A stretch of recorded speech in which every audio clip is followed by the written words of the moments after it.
it will come alive. Although it's ink, it will transform you. And I know that God is not a respecter of persons. He just didn't do it for me. And in fact, I'm the first fruit in his house. So lets you know that there's more to come. I don't know if y'all ever thought of it that way, but I'm the first fruit in this house. And I'm not the only one who's going to walk in that particular measure of understanding, both to be ambidextrous, which means to be studious as it relates to the scriptures, and to be fluent as it relates to the spirit. So you can't do one without the other. We need both of them. So Sunday we stopped over in Proverbs, which we'll go to Proverbs again, and make a couple of statements just to bring us up to speed, then we're going to launch out from there. Something a guy by the name of E. Stanley Jones, he was a missionary back in the 19th century. He made a statement. He said, if the word has become printer's ink, it would have become a code. If the word had become an idea, it would have become a philosophy. But the word became flesh, and therefore became a gospel. Good news. So the documentation of that good news is laid out in the scriptures. Yes. The legal ramifications is in ink, but it needs to be transferred to our hearts. Amen? It bleeds the deity of God. How do you know ink bleeds? It's transferable. And so it bleeds his DNA. The glory of God. So this is why verse 20, Proverbs 6 and 20.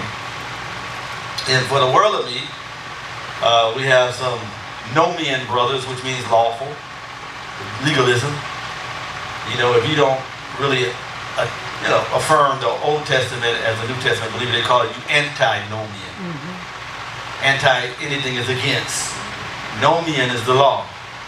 That's why it's called Oko. You ever heard this word? Okos nomio? The same thing. The law of the house. So it's the law. But when you dissect the word law, it's the word, the definition, Hebraically, is Torah. Anybody ever heard of Torah? 613 commandments makes up the Torah. It wasn't by having a chance that the word evil is 613 times. But anyway, let me get back to the definition.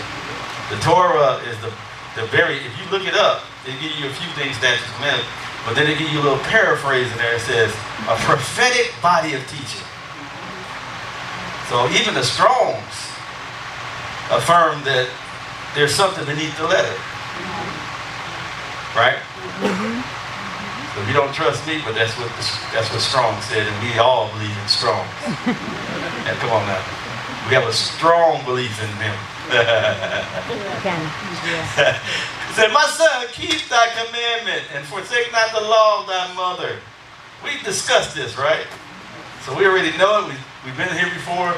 Who's the mother? Who's the father? Who's the father? Who's the mother? God the Father of us all. Who's the mother? The church. The mother of us all. Galatians 4. And it said, bind them continually upon thy heart. I like it, continually upon your heart. Tie them about thy neck. In other words, not only should it be, and I didn't connect these dots to the day, not only should it be hidden, bound in your heart, as a yoke to your heart, but it needs to be tied to your neck, which it needs to become visible in your wheel. Amen? It should be a necklace. Not paraphernalia, but there should be some visible presentation of the meditation of your heart as we bind the word continually in our hearts. When thou goest, it'll lead you. We discussed that, am I right? What did we say about that particular thought? Come on, y'all. Y'all didn't write down. Y'all was moving your pen because I seen you both put your head down. Guidance. Guidance. That's what how many want guidance? We want guidance. We don't want to be left alone.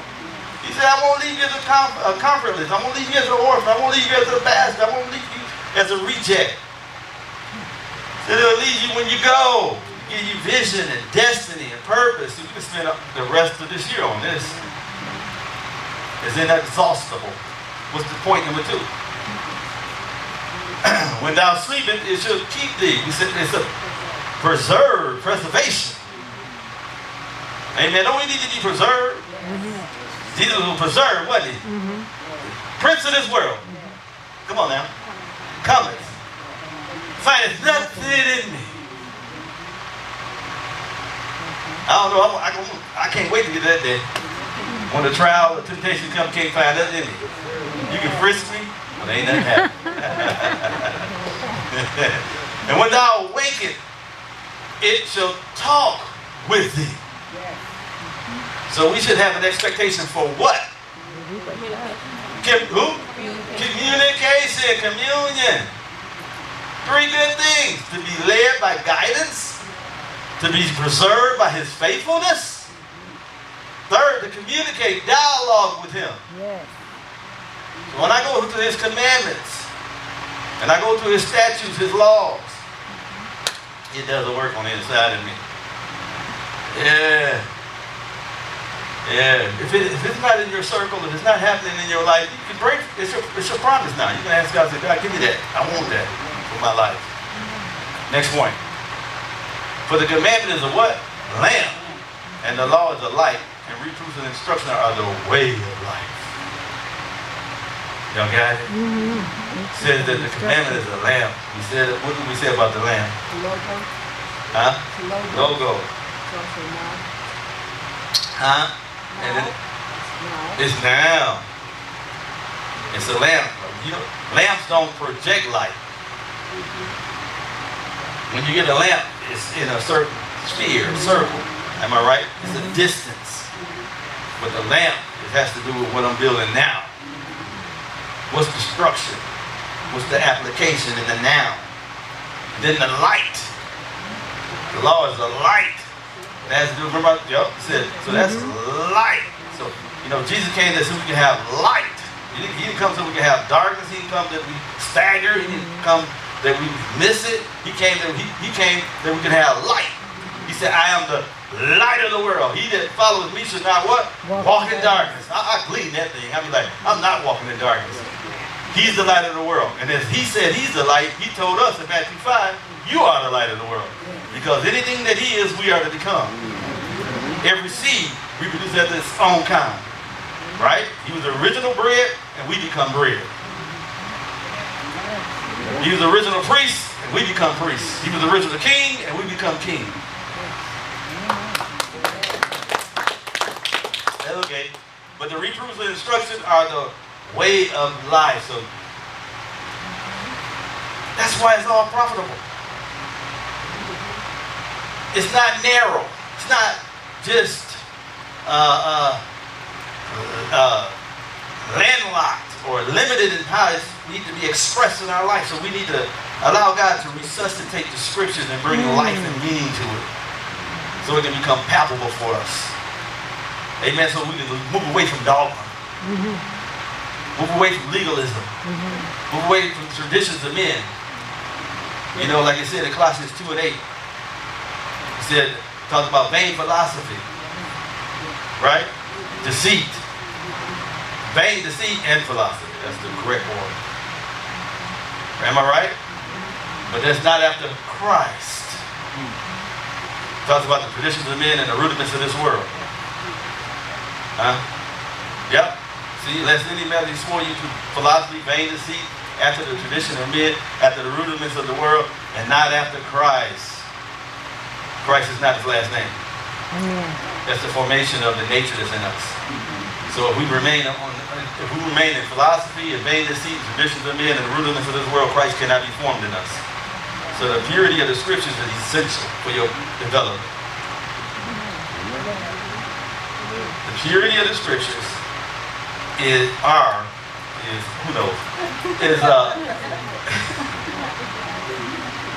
imperative for your development. I think that's the most important. We ain't gonna try to strain a net, swallow a camel. Come on now, I'm trying to figure out we're going to get the easy, all that stuff. I'm still in training, trying to steward my tongue to give, anyway. But not after Christ. So we need to know that too many of us have been succumbed to just truth. I wrote systematically, people have succumbed or been given over to or been impressed by truth exposure, not truth transformation. So the truth we hear needs to transform us. Remember I said we're always learning and never able to come to the completion or never able to come to the knowledge of the truth. Not the gnosis, epignosis. That's why he said, even as I'm known. When you look through the mirror, look through the word, God's identity, God's purpose, his expectations for your life, now you've met it. That's what epignosis means. It's the thought that's brought to fruition. You heard about prophecy, you went through schools of prophets. Amen. Anybody want to attest to that? You've been activated how many times? Okay, yeah. Then sooner or later it dawned on you, I am one. Then you just flow as a prophet. Not every now and then or sporadically. It just become who you are.